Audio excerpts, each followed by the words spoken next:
Okay, we're recording now. I do have some content today that's going to go along with kind of what we've already been talking about this week with mental health and eating and staying on track with your wellness and staying on track with your health. And I thought it would be cool for us to hear from one of our favorite trainers. We haven't really listened much to like Beachbody videos. I've shown you guys a ton of personal development of like Hey Jenny, kinds of other people.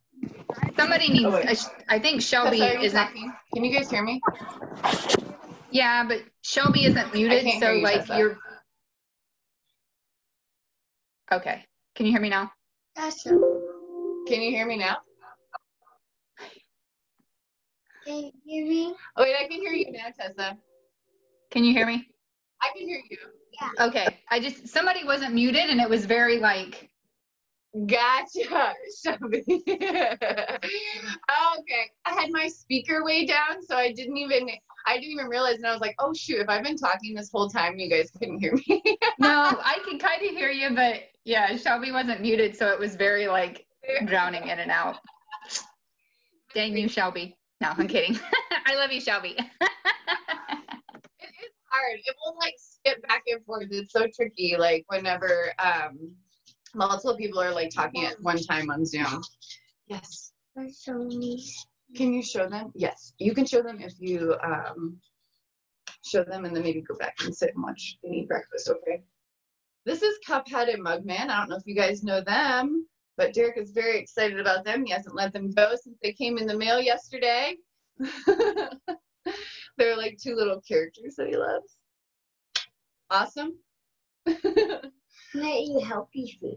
They eat healthy food? Yeah, Oh, that is awesome. They can beat bad guys. Because they can beat bad guys? That's good. And look at this. You're funny. All right. Do you want to go back and eat your breakfast? Okay, why don't you go finish eating your breakfast? You're kind of making my legs numb. Look, All right, there we go. There we go. All right, go sit back down. Go eat your breakfast, okay? All right. Okay, so let me get back. So video today, yes, is actually going to be from Autumn Calabrese. So we have not, like I said, I've sent you guys a ton of personal development. We've listened to a ton of motivational speakers, but I was like, duh, why are we visiting some of the trainers and things like that you guys see on the daily in your workouts and stuff? So I found a really cool video from Autumn about emotional eating. I thought it would be a good one to kind of go with just like the health and wellness that we've been talking about, because as we all know, it's an emotional time, right? Like my emotions have sometimes been super secure, and sometimes I am as fragile as like a freaking glass, like, I don't know, something glass. That was a terrible analogy. But you guys get what I'm saying is sometimes I feel very solid and sometimes I feel super fragile. And so my emotions from day to day can even fluctuate, you know, because maybe something happens like last week, all of a sudden it was like overnight, boom, everybody in Florida was required to wear a face mask outside. And so my emotions, again, like waking up and like hearing that, and it was just like, my emotions kind of got like a little over the top. So things like that are going to come in and out, and they're going to make our emotions fluctuate. And what is the first thing that a lot of us do when we get emotional? You guys know. Yep, I see Brooke over there shopping food. It's the first thing I do too. I'm like, where's my bag of chips? Can I make some chocolate peanut butter double chocolate cookies? Like, what is it that I can make that's just going to bring like wholeness to my soul? Like, but then, you know, I eat like 12 cookies and I'm like, why did I just do that? You know? And then the next day I have this like weird sugar rush, and like I can feel it in my body. Like I can feel when I've had too much sugar, like in my body, I'm just like jittery and antsy, and my digestion will be all off as well when I have too much sugar. So this is all things that like we need to recognize. Also, you guys, when you're having too much sugar or those processed foods, your brain activity gets clouded.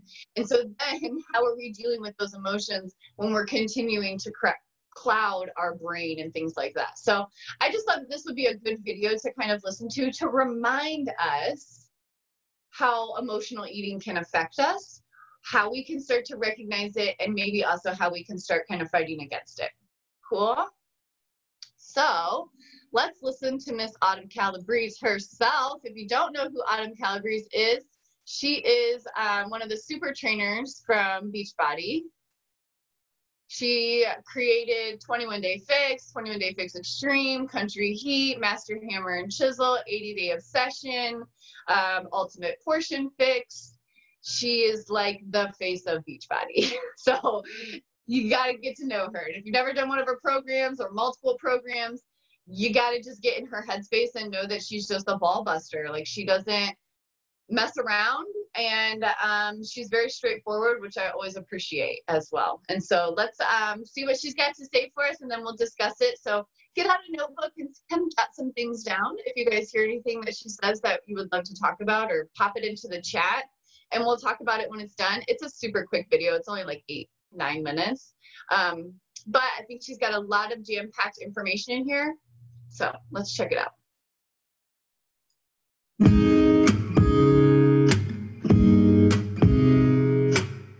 This week on Life, Happiness, and the Pursuit of Balance, we are talking about emotional eating.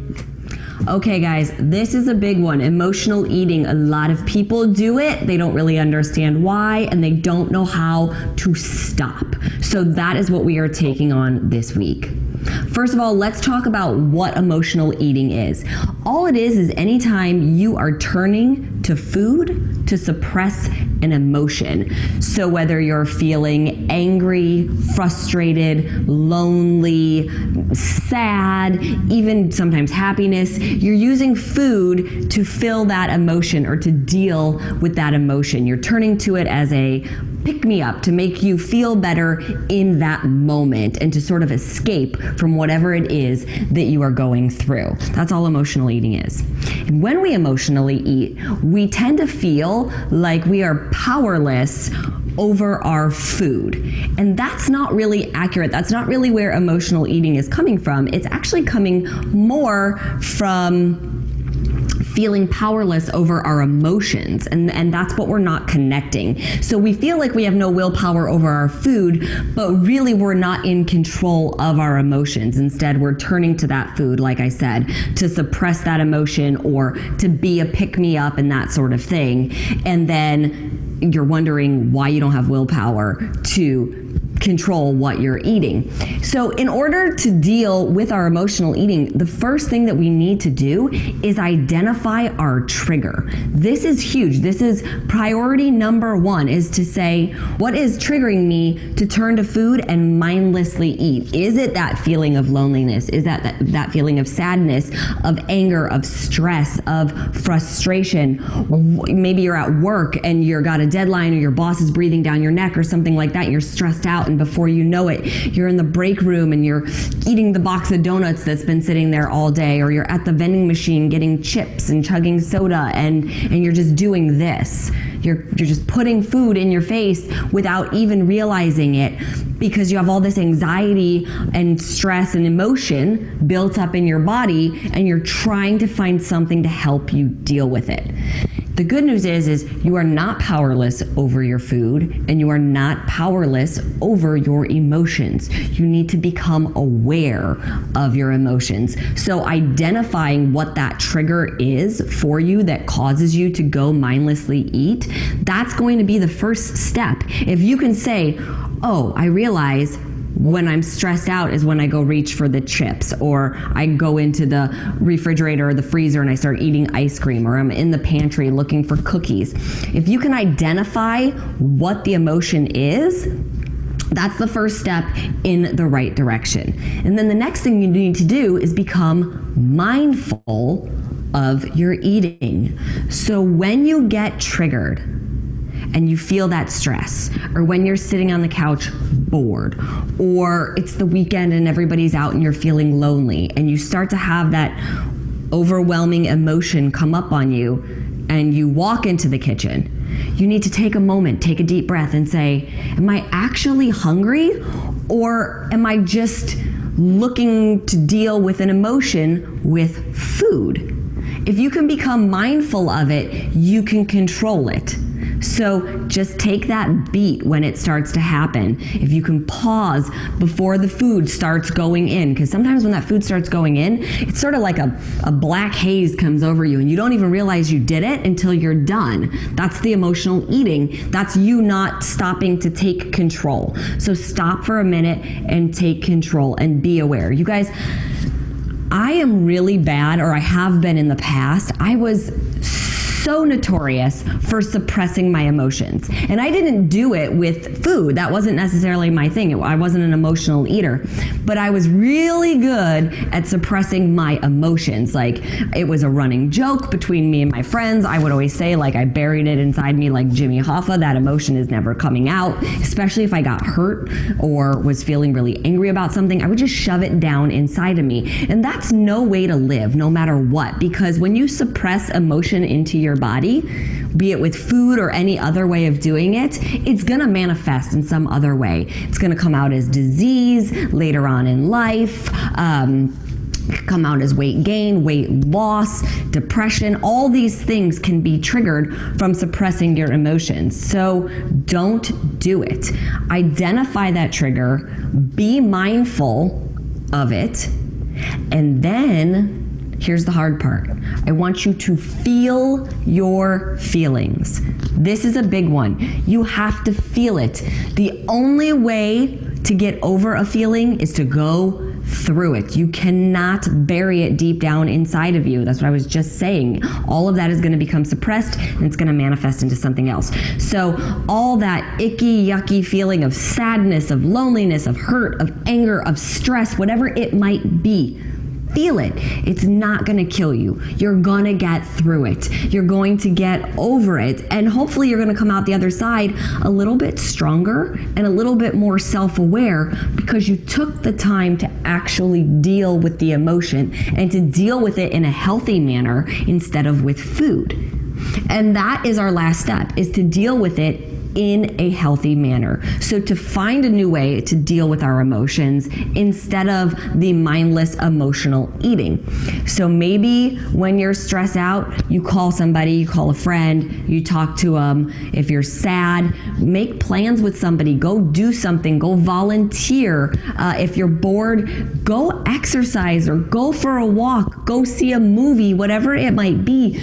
Do something that takes you out of that emotion that you're feeling and puts you in a better place, because this is the only way to get over emotional eating and to stop the vicious cycle. There's a really important difference between being hungry and being emotionally hungry. When you're just hungry for food, like your body actually needs food, any food will sound good, be it fruit, vegetables, healthy protein, whatever it might be. You're hungry, you'll go in the kitchen, you'll make yourself a meal, and you'll eat.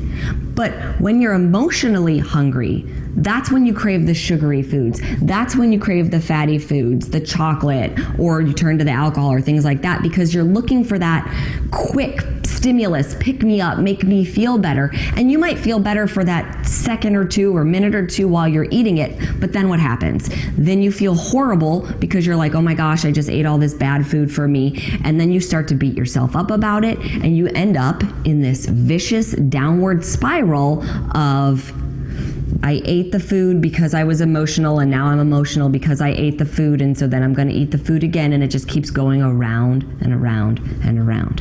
And we want to break that cycle. So again, what do you need to do to stop the emotional eating cycle? Let's just review it one more time. You need to identify the trigger. First and foremost, what is causing you to go eat those foods? What is the emotion that you're feeling? Then you need to become mindful of what you're feeling and how you're dealing with it typically. Then you need to feel all of those feelings so that you can deal with them.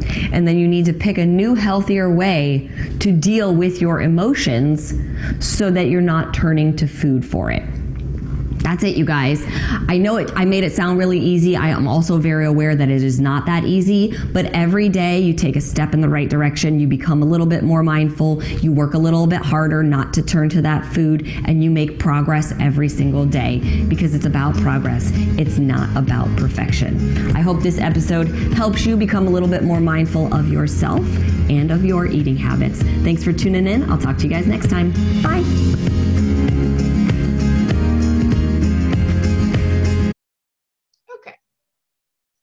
So let's talk about emotional eating.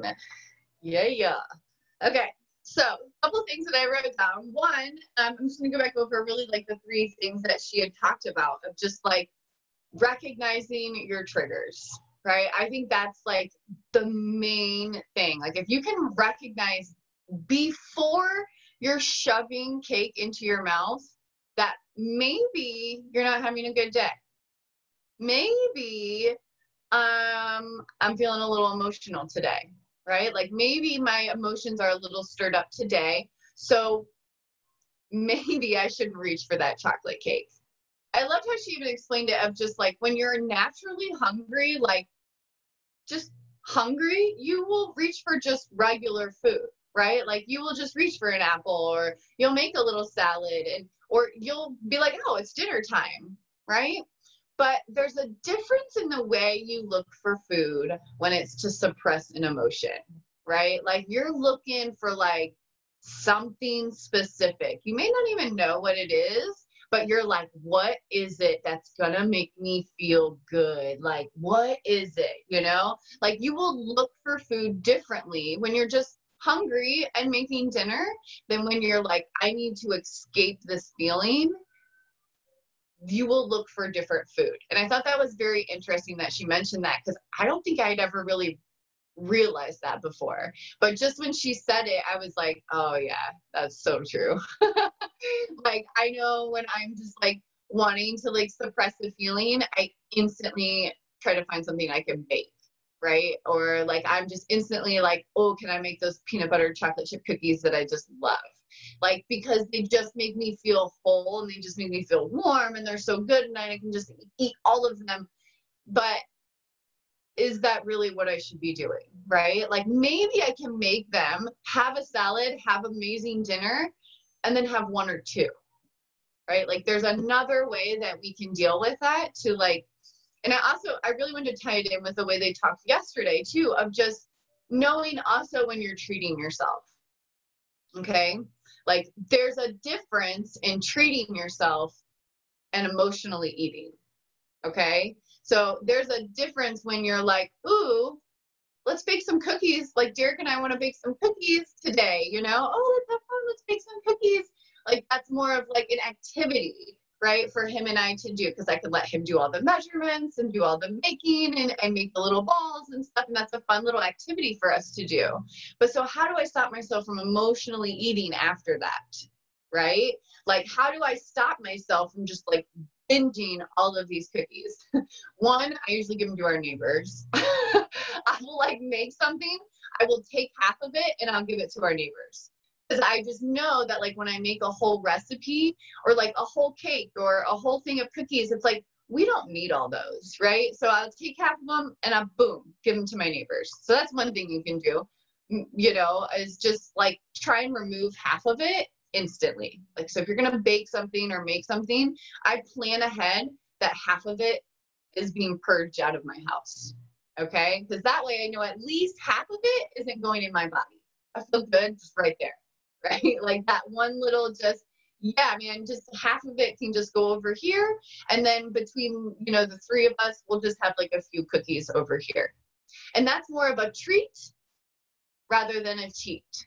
Right? Like, and also like if you do To Be Mindset alongside with like Ultimate Fortune Fix, she really talks about treating yourself, not cheating yourself, right? Like it's okay to have a cupcake every once in a while. It's okay to have a few chocolate chip cookies. But when you're sitting there just scarfing them in your mouth mindlessly, and then you feel guilty afterwards, that's emotional eating, right? And you can see where that downward spiral can really start to take us as well. Because then once you've eaten too many cookies and you're beating yourself up, well, you might as well keep going. And now you're having cereal at 11 o'clock at night because, well, you know, you already messed it up with all these cookies and da-da-da. And you just keep going, right? And then what happens? You wake up the next morning, you feel foggy, you feel kind of drained, you feel maybe antsy, you maybe guilt, shame.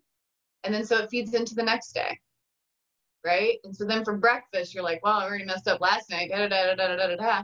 And you see how this continuous cycle goes until you decide to do something different, to switch it up, to stop that cycle. But it has to be a conscious decision. It's not going to be something that's just going to come to you, right? It's not something that you're just going to be like, oh, I'm just eating all these cookies and like, maybe I should just stop. It's not going to happen. It has to be like a, oh my gosh, I've eaten way too many cookies and that's got to cut it. Because that's not doing me any positive purpose. That's not serving me any positive purpose in life, okay? So recognizing when you're treating yourself, totally fine. Or when you're indulging way past your limit. And recognizing those triggers, I think is really cool too, is like, recognize what's triggering you, right? Like, is it every month around your period, you're like all of a sudden craving an entire chocolate cake? Okay, my period is triggering me to have this chocolate cake. It's bringing up these emotions, it's bringing up these wants and these cravings. Maybe I can suppress it with my chocolate Shakeology instead, right? Like maybe I can make it real creamy and banana and peanut butter and make it like a chocolate milkshake for myself. And maybe that can kind of give me like a little chocolate fix, or at least maybe some of it. And then maybe I can just have like 1 cupcake instead of 5. Right? Like maybe I have my Shakeology and 1 cupcake instead of no Shakeology and 5 cupcakes. Okay. Find a balance that feels good to you on the inside. Okay. On the inside. Like I would be okay with drinking my Shakeology and having a cupcake as well. I would feel good about that. I'd be like, well, at least I have my Shakeology and 1 cupcake isn't too bad. I feel good about that on the inside. So after I eat that cupcake, I'm not going to guilt or shame or beat myself up. I'm going to be like, dang, that was good. That was good, right? I enjoyed that. All right, on with the day, you know? But if I would have sat there and shoveled 5 cupcakes into my face, I'm not going to sit there and be like, afterwards, be like, I just feel amazing. You know, I doubt that's ever going to be, you know, your response after you do that. And so if we already know we're not going to feel good after 5 cupcakes, why are we allowing ourselves to do it? We have to recognize that way before it happens. And that's where she was even saying, like, take that step before you put that food in your mouth. Because sometimes once that food hits the mouth and the stomach and you're just like, oh my God, it's so good. Like, you just go into like this black hole and you just start shoveling to the point where the whole bag of chips is gone, you know? And so recognizing that before it even happens. So like when you grab that bag of chips or when you grab that cupcake, say like, okay, wait, what is my purpose here? Like, what am I trying to achieve right now? Am I trying to suppress something because I know that I've been dealing a lot with that work and I'm just really stressed and I'm just really emotional? And is that what I'm doing right now? Or am I just really trying to enjoy a cupcake? Maybe I just like really want a freaking cupcake and I don't feel emotional. I don't feel suppressed and I'm not going to beat myself up after it. Boom, have the freaking cupcake, right?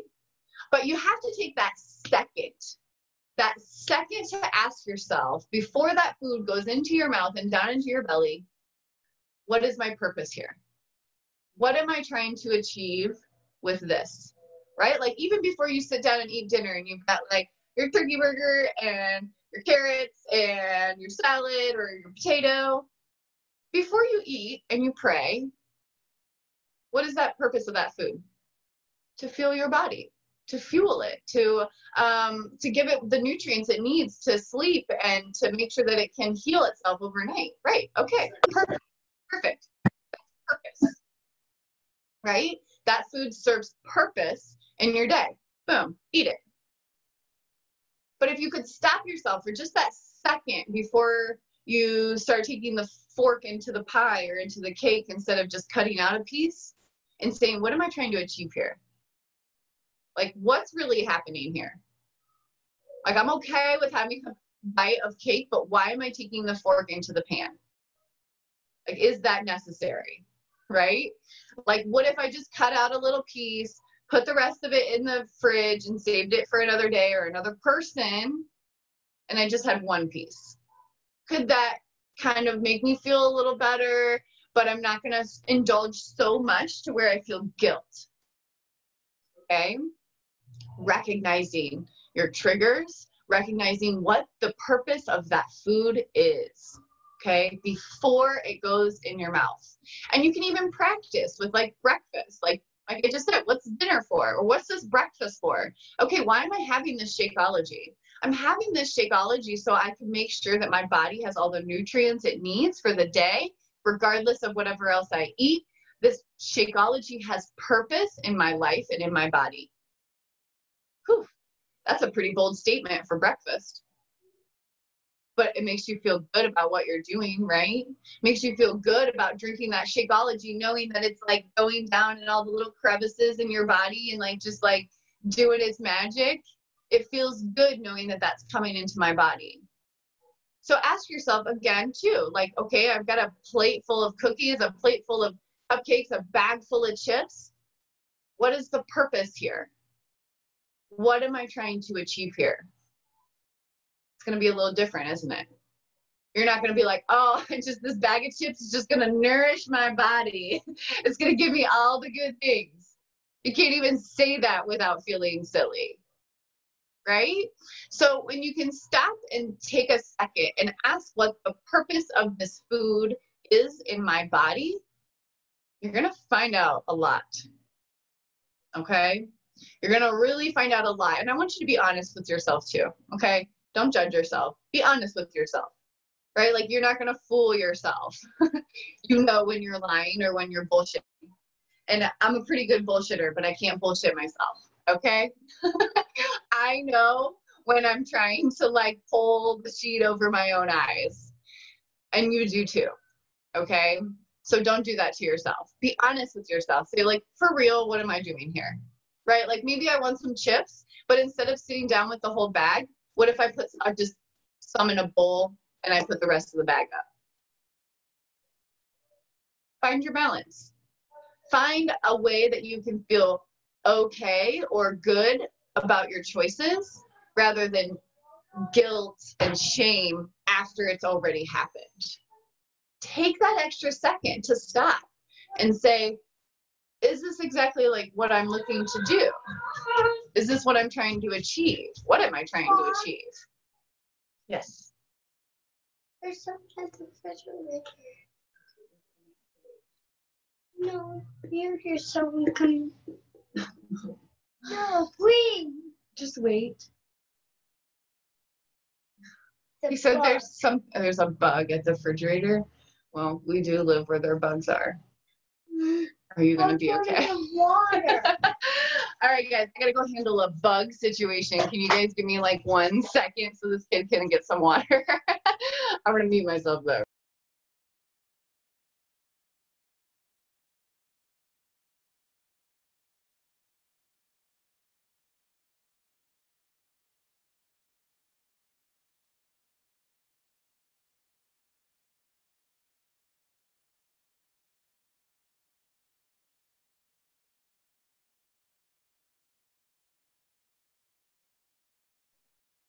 I will say that while she's gone, that video from Autumn about, you know, food and everything like that, and the basically eating your feelings.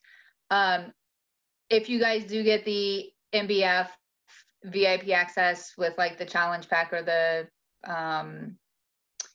the other one, the completion pack, and you get UPF and you get the monthly fix for free, she does go a lot into the deep divings about food addictions and emotional eating and like eating your containers and like managing your carbs and stuff, because that's always a big one that people have is, you know, their carbs and giving that up. So if you guys do get even a completion pack and you are going to MBF, or you're not and you do struggle with your nutrition and you enjoyed that video from Autumn, check out UPF and the monthly fix, because that's the kind of stuff that she really goes into. And then Kendra, the girl that's going to be doing, she's like our speaker this year for Summit, like how Rachel was last year. Autumn did a whole interview with her also, and her book and stuff like that. So if you enjoy her, she's also an interview on there too. So just my little knowledge on. I love that. That's awesome. I actually am really excited about the new challenge packs for MBF coming with To Be Mindset and Ultimate Portion Fix, like little meal guides. Dude, people are so spoiled these days. You guys are going to be spoiled if you're getting that challenge pack. Back in my day, you'd never get any of that crap. When I first started, you had to like invest in everything separately. There was no BOD. There was no Ultimate Portion Fix. Like, you guys, the things that they come out with now is like mind-blowing what they've come out with, and just even the last 4 or 5 years since I've been with them, and just like watching them grow and how much time, and I'm sure money as well, but like how much time they invest in continuing to grow. I don't know if you guys really noticed that, but if you've been with Beachbody for a while, or you know, you will eventually see, if you continue to stay with us, of just how much time and effort they put into like making sure they're right, and making sure they're right with the times, and making sure that they grow and constantly like reinvent. Like Ultimate Portion Fix came because people wanted more from Portion Fix. So Portion Fix used to just come with 21-day fix, and people were like, I need more. And so they created a whole new program for it.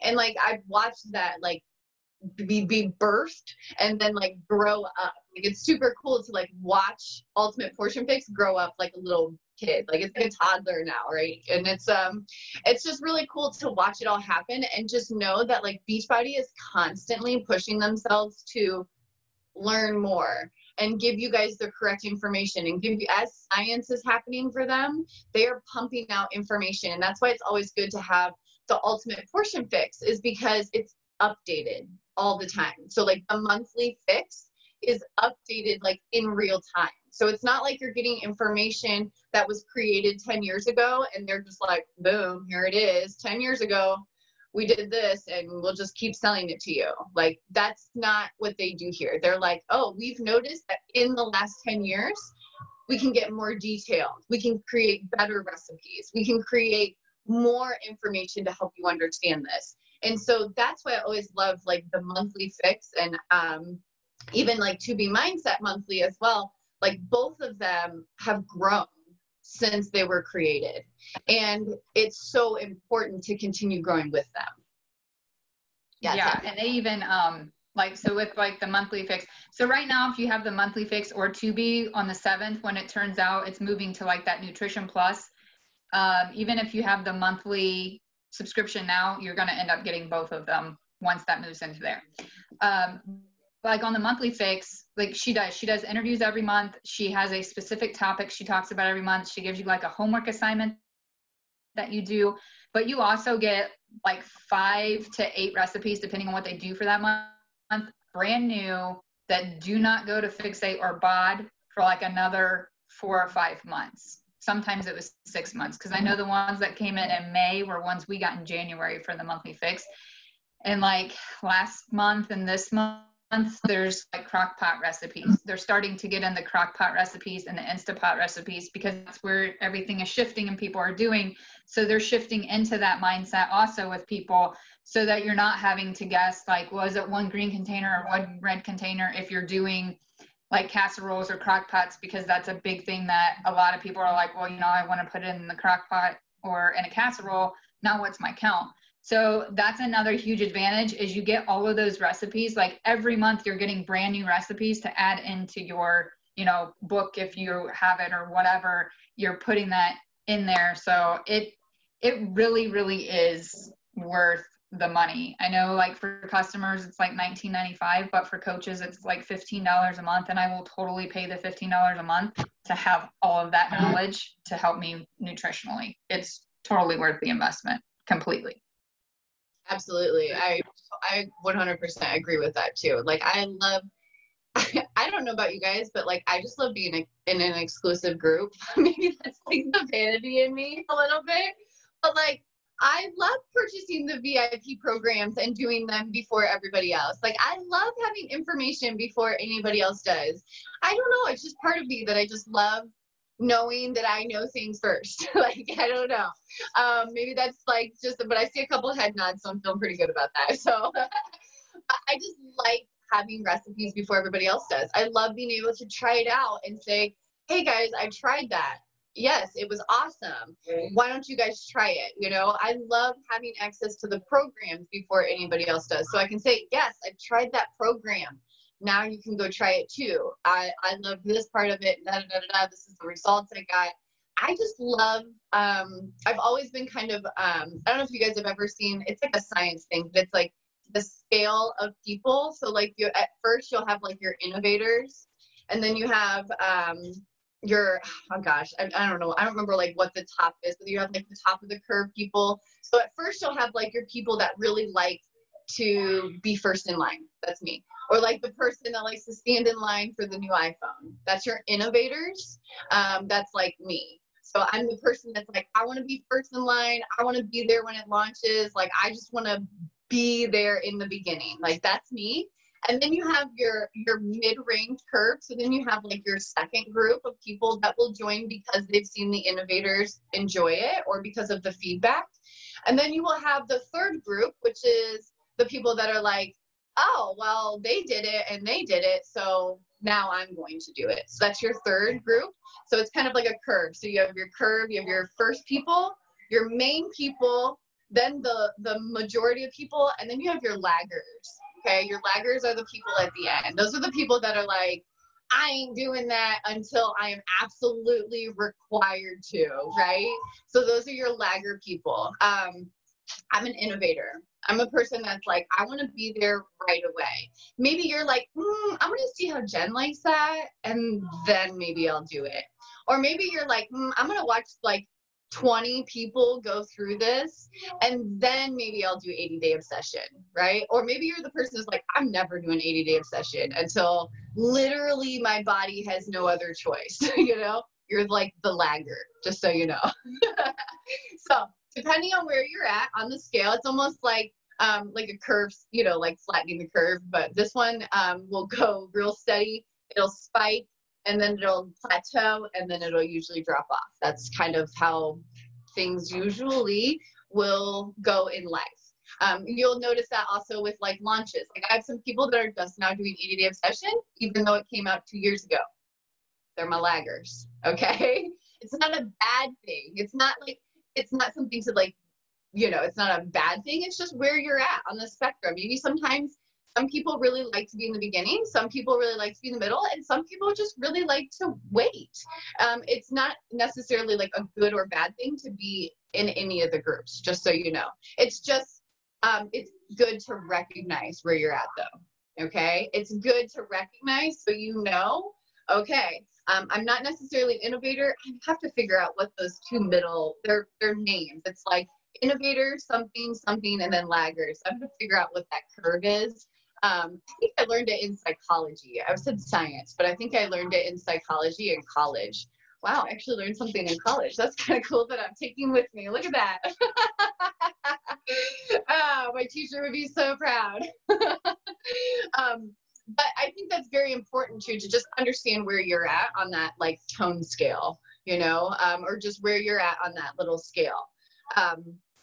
Because I think it's just very important too, to just recognize that so you can feed that part of you, right? It's not a shameful thing. It's not guilty. You don't have to be like, oh, I need to be in the beginning, or, oh, I'm running late. It's not even like that. It's just, maybe I'd like to watch Tessa go through it first. Right? Like maybe I like to watch her die at the work before I died at the work. I was like, okay, cool, she could do it.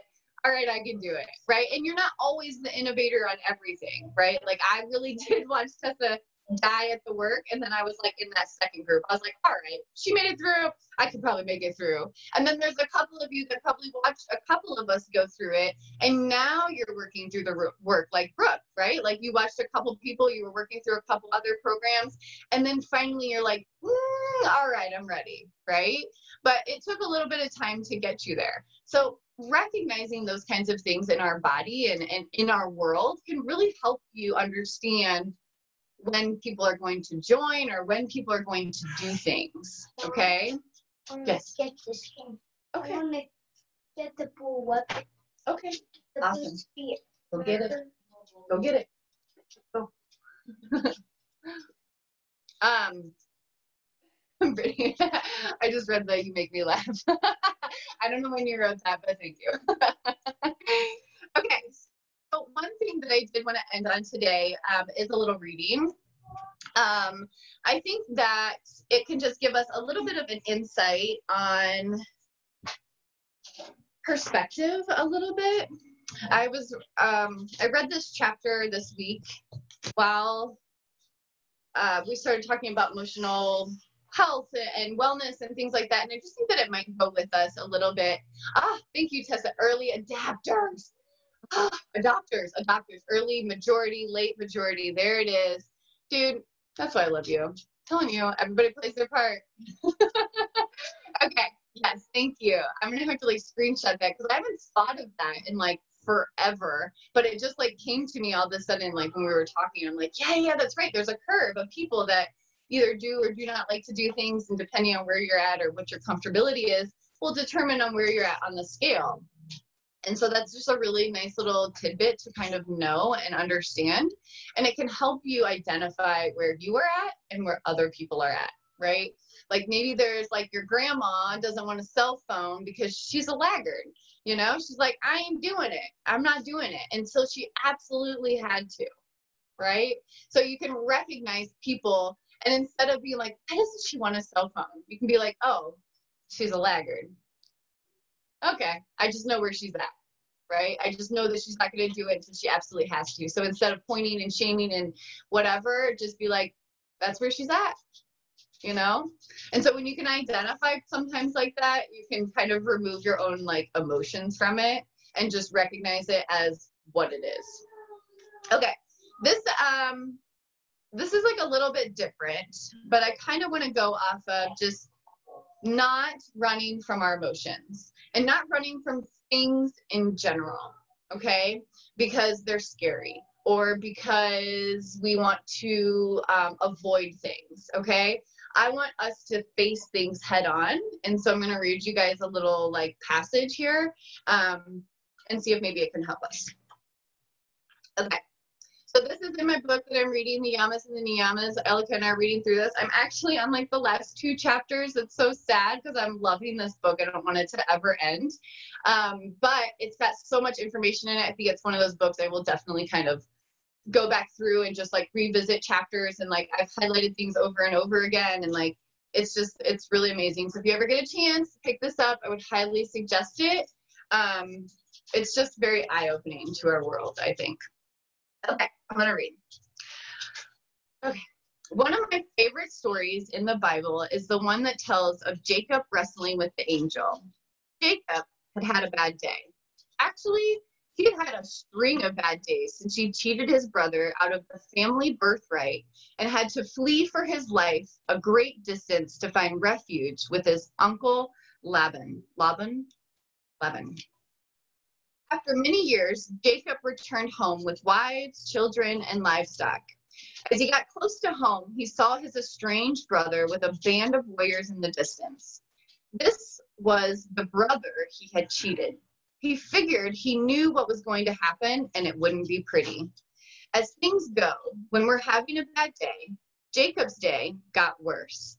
He had camped along a stream by himself when a stranger appeared and started fighting with him. You can almost hear Jacob say, "Good grief, what now?" Jacob had no choice but to fight back. And the seemingly even match lasted until daybreak. Imagine Jacob's exhaustion. This on top of everything else. At the dawn, the tide quickly turned, and Jacob realized the magnitude of who he was fighting with. It was someone of great power and strength. He had merely been toying with Jacob all night. At this realization, instead of recoiling in fear and running for his life, Jacob did something quite amazing. He held on to this being and begged for a blessing. Knowing full and well the power of the being, Jacob held on. And the being who had been wrestling Jacob all night gave Jacob the blessing he sought. Jacob, in that moment, renamed Israel by the being, was to be a great man, the leader of a great nation that would impact the world. The biblical text is vague in this passage. At the time, Jacob does not know who he is fighting with, nor do we. It is a man, an angel, a supernatural being, God or Satan. Without knowing who or what has him at his grip, Jacob holds on until he knows he is blessed by the encounter. So often, we don't even know what has us in its grip. It seems dark and overpowering. In those times when we don't know how to get through the next minute of what seems unknown and overwhelming to us, can we, like Jacob, hold on? We hold on to what has us at its grip, gripping it back, and not letting go until we are somehow blessed by it. Can we grow our ability to stay in the fire and let ourselves be burned until we are blessed by the very thing that is causing us the pain of suffering? Jacob does not leave the scene with only blessings. During the wrestling match, the being had told Jacob's hip, the being had touched Jacob's hip, dislocating it. Jacob walked with a limp for the rest of his life. Catharsis does not leave us untouched nor unscarred. We will be bearers of the wounds as well as the blessings. Okay, so I wanted to read that because I think it's very important for us to remember to not run from our emotions. Okay, and I think that really comes into emotional eating, and especially during the time that we're dealing with, where it's very easy to get emotional and it's very easy to run and grab onto food, and we're gripping something that maybe we shouldn't be, when actually we should be gripping the emotion and dealing with it until it has blessed us. Okay, so I was kind of trying to tie in everything that we just talked about today, of just like feeling those emotions, and instead of running and hiding from them like Jacob did, what if we actually held on to those emotions and we continued to explore them, and we continued to feel them, and we continued to work our way through them until they bless us, you know, instead of running off, instead of hiding, instead of fighting. What if we just actually went to our knees and kind of gave ourselves to the emotions and said, all right, I'm just going to feel this, and I'm sorry for fighting it for so long. Why am I running from this emotion and hiding under food?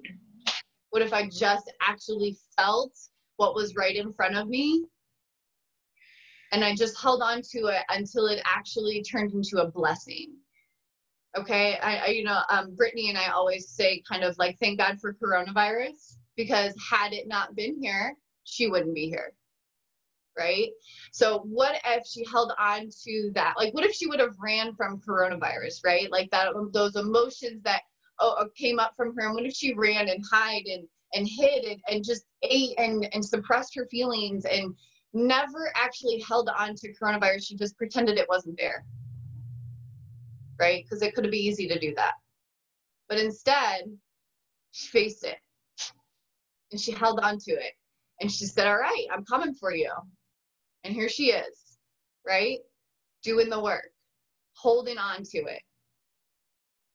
Okay? Had coronavirus never happened, Brittany probably wouldn't be in our group right now like she is. You were still part of us, but it wouldn't have been like this, you know? So instead of running from those emotions, instead of running from what's being put in front of us, And instead of almost even fighting it, what if we just succumb, what's that word? Come to, like, what's that word I'm trying to find? I can't think of it. Like, what if we just like bowed down to it, right? Like, what if we just like let it come in? I'm trying to think of it. Thank you. Is it just subcom? Like subcom. Subcom.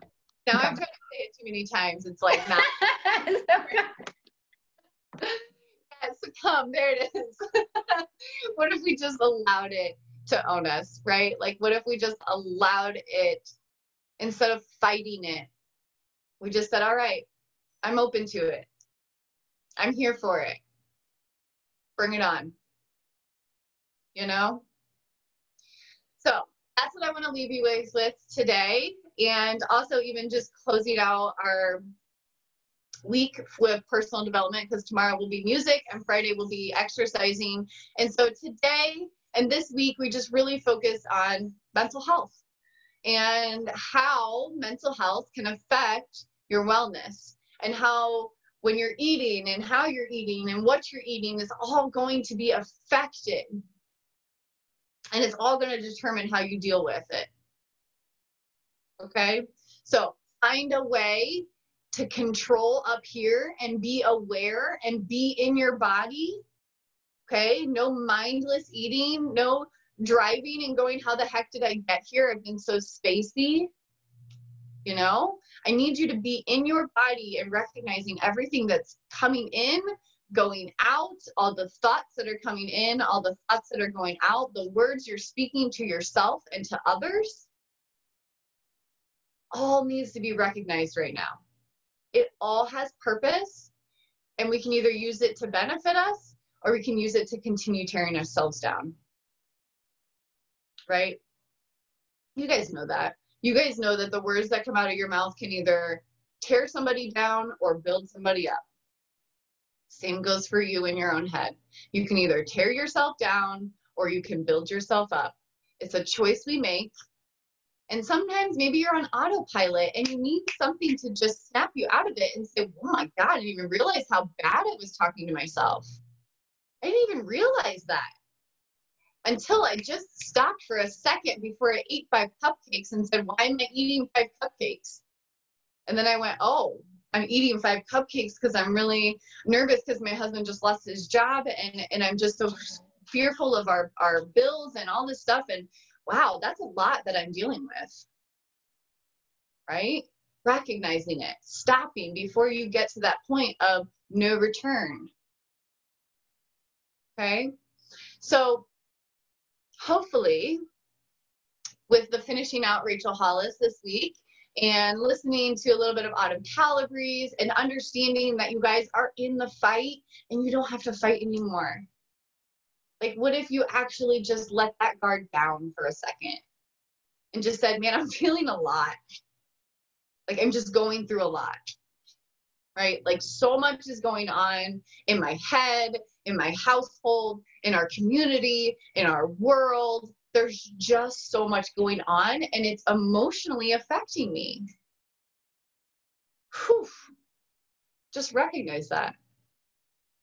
Because I have to recognize that in myself. Like, wow, there's like so much going on. And then I'm also keeping up with all of you guys, you know? So I'm like, I know like what you guys are dealing with. And I'm like, man, not only am I dealing with a lot, but I know my girls are dealing with a lot. And that's a lot. It's emotional. It brings up a lot of emotions. But like, what if we just recognize that instead of suppressing it and pretending it's not there? Like, it is there and it's okay. Acknowledge it. Okay? Just acknowledge that you're going through a lot. And like, give yourself a little bit of grace. Give yourself a blessing. Okay? And I bet you're gonna like feel a lot better about it. Okay? You're gonna feel a lot better about it. So recognize those things, recognize those thoughts, those emotions, those feelings, and how you're coping with them. Stop for a second, take a knee, reflect, like, why am I doing this? Okay, if I have good purpose, boom, let's do it. It's okay to take an extra second to think. It's okay to stop and think about something. Okay? All right, ladies. Whew. Feeling good about that. Feeling good about bringing that kind of around to the week. I'm going to have to find all the new content for us next week because we're not going to be able to go off of Rachel. So I'm kind of excited to see what I can come up with and kind of see where we can go from here. I thought about maybe trying to find something else kind of like what she did. Maybe on Monday, like we always listen to so-and-so, and then whatever they talk about, we kind of fill up the week with. I kind of liked how we had that to go off of. But I'm just going to have to kind of search around and see what I can find and see what we can come up with. If you guys ever have videos, feel free to send them to me as well. Or if you guys ever know of a topic or something like that that you would love to talk about, message me, because I'm totally down for, like, if you guys like, hey, I've never heard you touch on blah, blah, blah, blah, blah, or maybe you can go into that. Like, dude, bring on the subject. I am an open book, and I would love to give you guys what you want to hear as well. So if there's something that you're like, hey, we've never really talked about this, can we go into that? Send it to me, because maybe it's something that I'm just not recognizing, you know, or maybe it's something that I don't even know about. Maybe it's something you can lead us on. What? We have guest hosts on Warrior Hour. I'd be totally up for that if you guys are interested. So you guys gotta let me know. Okay, so let me know if you're interested in kind of stepping up and talking about something, or if you're like, hey, I just want to hear more about this topic, or maybe it's a topic we've done before, but you need more from it, right? Like, we could always continue doing nutrition. I think nutrition will come in and out of what we talk about all the time, you know, and guilt and shame will kind of always be around of whatever we talk about. Emotional eating, I think that we could talk about that more. You know, that was like such a scratch on the surface of what emotional eating is. So there's so much that I think that we could get into. I think we just got to keep going. But isn't it cool that we just went through a whole 13-week of training through Rachel Hollis? Like, how crazy is that it's been that long? And actually, I think it's been 14 weeks because she skipped a week in there somewhere. So we're actually even longer. And I think we were actually even doing Warrior Hour before she decided to do that. So we've been cranking Warrior Hour for, like, I would probably put it at about 16 to 17 weeks, I would say. Wow. That's pretty cool. All right, ladies. Last thing, it's July 1st. What you got going on the rest of the year? What you got going on? You have only been through half of this year. How do you feel about that? For real, like, journal about that today. How do I feel about it being July 1st? How do I feel about the fact that we've been through half our year already? What has happened? What do you hope to happen still? I want you to journal about it. I think it's a really good day to journal and to reflect back on, or just to have on paper about today. Because there's going to be a point that maybe you'll come back and read it and you'll be like, wow, look when I wrote this. Look where I thought I was. Look where I thought I was going. Look what ended up happening. I love reading back on things that I thought were going to happen and then realized they completely changed in the opposite direction. I'm like, oh, that was cute that I thought that was going to happen. But I always think it's cool to just have it on writing. So journal today if you get a chance, and kiss your kids. Kids. All right, ladies. I hope you have a great day. Mom, wait. What? When you have a kid, you can get a stuffed animal. You're advocating for all the kids now. He's like, now all your kids can thank me. Oh, look, she's got a stuffed animal. Yep. It's cute. It is cute. All right, ladies. I hope you have a fabulous day. I will see you guys tomorrow. We'll do, like, music free day. So come hang out with me, and yeah, we'll keep cranking this week out. Okay. All right. Bye. Have a good day. Bye.